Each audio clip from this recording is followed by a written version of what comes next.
असल में नीना पैसे लेकर आदमियों का रस निकालती थी और ये आदमी नीना का चाचा था। ये लोग काफी गरीब थे, इसलिए घर चलाने के लिए नीना जिस्म बेचने का काम करती थी और उसका चाचा ग्राहकों का इंतजाम करता था।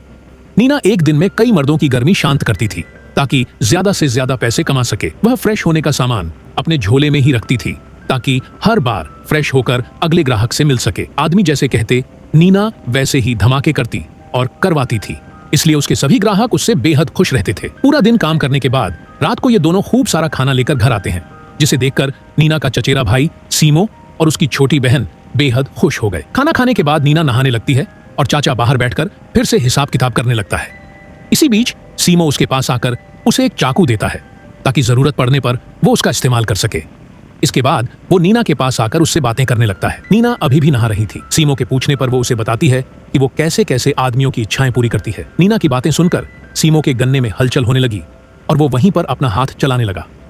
जल्दी ही नीना भी नहाकर बाहर आ गई और तभी चाचा आकर उसे तैयार होने को कहता है, क्योंकि उन्हें अभी एक ग्राहक से मिलने जाना था। नीना जल्दी जल्दी तैयार होकर अपने चाचा के साथ निकल पड़ी। कुछ ही देर बाद नीना ग्राहक की बाहों में थी, जबकि बाहर खड़ा उसका चाचा दारू पीने के साथ साथ उसकी गर्म आवाजें भी सुन रहा था। देखते ही देखते ग्राहक नीना के साथ जबरदस्ती करने लगा, जिससे नीना की गर्म आवाजें चीखों में बदल गईं। नीना की चीखें सुनकर चाचा अंदर आता है और चाकू दिखाकर ग्राहक को रुकने को कहता है, लेकिन ग्राहक उसकी एक नहीं सुनता। नीना किसी तरह आदमी का गन्ना अपनी गुफा से निकालकर अपने चाचा के पास आ गई, जिससे ग्राहक को गुस्सा आ गया। वो पहले उसके चाचा को धक्का मारता है। चाचा की मौत के कारण सभी लोग बेहद दुखी थे। एक शाम ये लोग खाना खा रहे थे और तभी चाचा के फोन पर एक ग्राहक का फोन आता है। पहले तो नीना उसकी तरफ ध्यान नहीं देती, लेकिन फिर घर के हालात देखकर वो फोन उठा ही लेती है। फोन सुनने के बाद नीना तैयार होकर ग्राहक से मिलने जाने लगी।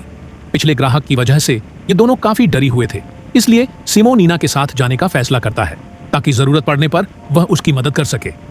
कुछ ही देर बाद नीना ग्राहक के साथ जंगल में मंगल करने लगी, जबकि सीमो अपने बाप की तरह डायरी में हिसाब किताब लिखने लगा। इसके बाद नीना एक ही दिन में कियों से धमाके करवाती है। शाम को जब वो दोनों घर वापस जाने लगे तो नीना को एक ग्राहक के बारे में याद आता है जो उसे काफी पैसे देने वाला था। जैसे ही ये दोनों उसके पास पहुंचे तो उन्हें पता चला कि वो तो इनके गांव का सबसे अमीर शाहूकार है। शाहूकार चाहता था कि नीना उसके बेटे जीवो को एक मर्द बनाए। अब नीना और जीवो एक कमरे में आते हैं। यहाँ आते ही नीना जीवो को गर्म करने लगी, लेकिन जीवो बीच में ही उसे रोक देता है। नीना को पैसे चाहिए थे और जीवो अपने बाप को खुश करना चाहता था, इसलिए वो दोनों एक योजना बनाते हैं। योजना के अनुसार नीना ऐसी आवाजें निकालेगी जिन्हें सुनकर शाहूकार को लगे कि जीवो नीना की गुफा में धमाके कर रहा है। दोनों की योजना काम कर गई और शाहूकार भी खुश हो गया। एक दिन इनके इस जिस्म बेचने के काम के बारे में पुलिस ऑफिसर हैरी को पता चल गया। वो सीमो के पास आकर अपना कमीशन सेट करता है। कमीशन के साथ साथ वो नीना की गुफा में अपना पानी भी निकालता है। हैरी को आज से पहले इतना मजा कभी नहीं आया था, इसलिए वो कई बार नीना की गुफा में धमाके करता है। इसी बीच वो सीमो को अपने गे साथी रियो का पानी निकालने को कहता है और सीमो को ना चाहते हुए भी उसका गन्ना अपने अंदर लेना ही पड़ा। ऐसे ही करते करते 2 महीने बीत गए थे। नीना गांव के मर्दों की आग बुझाकर पैसे कमा रही थी, जबकि सीमो ने गांव की औरतों की गुफा में धमाके कर पैसे कमाना शुरू कर दिया था। दोनों भाई बहन गुफा और गन्ने का खूब फायदा उठा रहे थे। अगले दिन नीना को काफी तेज बुखार हो गया।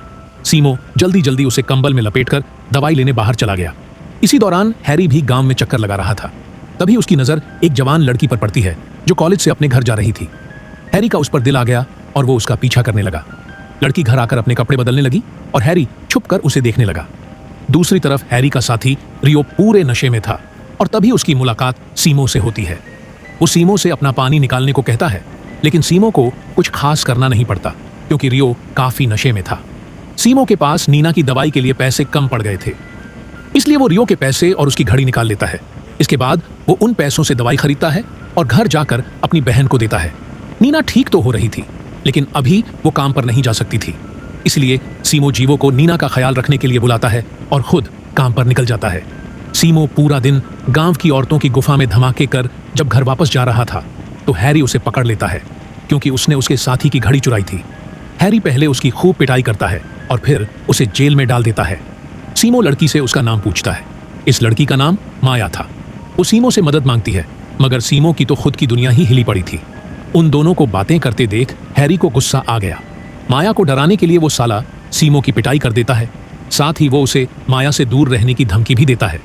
कुछ देर बाद हैरी के हाथ सीमो की डायरी लगती है जिसमें नीना के ग्राहकों के नंबर और पूरा हिसाब किताब लिखा हुआ था। वो सीमो के पास आकर उससे कहता है कि अगर तुम्हें यहां से बाहर निकलना है तो मुझे पैसे देने होंगे।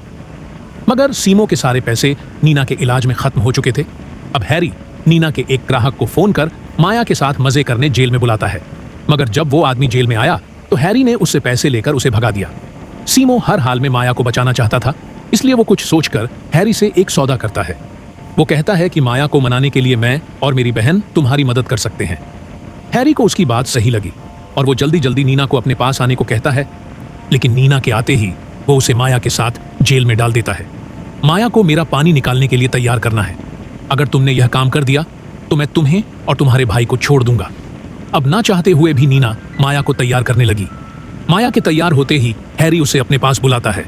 वो पहले तो उसके साथ प्यार से पेश आता है, लेकिन फिर अचानक वो जबरदस्ती उसकी दोनों गुफाओं में धमाके करने लगा, जिससे माया की चीखें हर तरफ गूंजने लगी। अपना काम खत्म कर वो माया को फिर से जेल में डाल देता है। रात को जब वो फिर से माया को लेने आया तो नीना उसे रोक लेती है। माया को आराम की जरूरत थी, इसलिए नीना कहती है कि मैं माया के सामने ही तुम्हारे गन्ने की सवारी करूंगी, ताकि माया भी सब सीख सके। हैरी उसकी बात मान गया।